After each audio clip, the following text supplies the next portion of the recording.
আপনিও কি অনেক দিন ধরে খুঁজছেন এমন একটা সিম্পল বেশ সুন্দর একটা ব্রাউনি রেসিপি? আজকের এই ক্লিপটাতে তেমন একটা ব্রাউনি আপনাদের সঙ্গে শেয়ার করি। এটাকে আপনারা 2 গুণ বা 3 গুণ করে আপনাদের প্রয়োজন মতো বাড়িয়ে বা কমিয়ে নিতে পারেন। কমানো সম্ভব না, কারণ এটাই স্মলেস্ট সাইজ। আচ্ছা, প্রথমে আমরা একটা প্রমাণ সাইজের ডিম, সেখানে ডিমের সাদা অংশ এবং কুসুমকে পরস্পর ভালো করে মিশিয়ে তারপর সেখান থেকে হাফ অংশটা আমরা এই ব্যাটারে ইউজ করব। তারপরে চিনির পরিমাণটা আমি উল্লেখ করছি, 30 গ্রাম চিনি আমাদের মূল রেসিপিটাতে লাগবে। এবার আপনারা 20 গ্রাম গ্র্যানুলেটেড সুগার নেবেন এবং 10 গ্রাম মতো ব্রাউন সুগার নেবেন। পুরোটা ব্রাউন সুগারে করতে পারেন অথবা পুরোটাই গ্র্যানুলেটেড সুগারে করতে পারেন।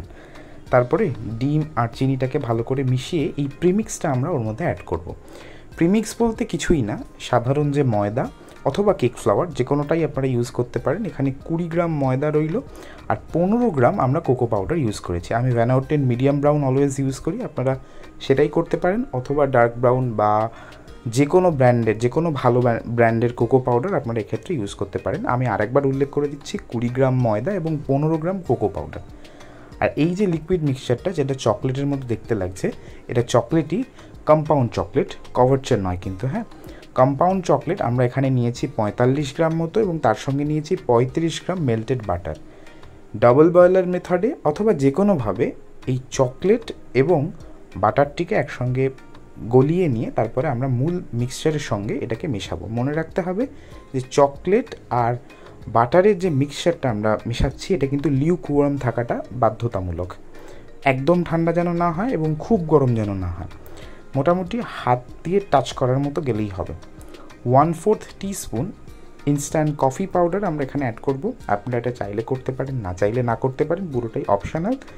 এবং 1/4 টিস্পুনেরও কম, খানিকটা 1/8 টিস্পুনের মতো ভ্যানিলা এসেন্স অথবা চকলেট এসেন্স, পুরোটাই অপশনাল দিয়ে আমরা এগেইন পুরো ব্যাটারটাকে আরেকবার খুব স্মুথলি একটা মিক্স করে নেব।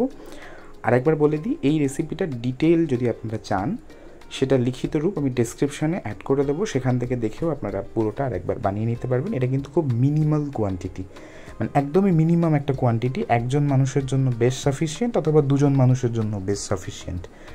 এরপরে ব্রাউনি ইউজুয়ালি স্কোয়ার মোল্ডে শিফট করে কাটা হয়, কিন্তু অনেক দিন এই লাভ মোল্ডটা পড়ে থাকাতে আমি এটাকে আজকেই সদ্ব্যবহার করলাম এবং এটাকে আমি এই লাভ মোল্ডটাতে শিফট করছি। আপনারা আপনাদের ইচ্ছা মতো মোল্ডে শিফট করতে পারেন, এটা জাস্ট কোনো ইস্যুই নয়।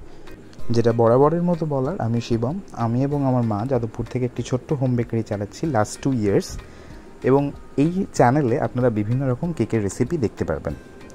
এটাকে আমরা বেক করেছি কনভেকশন মোডের মাইক্রোওয়েভে আপ ডাউন হিট অন করে মোটামুটি 20 মিনিটস 160 ডিগ্রিতে। 10 মিনিট প্রিহিট করতে কিন্তু ভুলবেন না। ডেকোরেশনের জন্য ওপরে দুটো র্যাশবেরি আর একটু চকলেট গানাশ ইউজ করেছি, এটা পুরোটাই অপশনাল।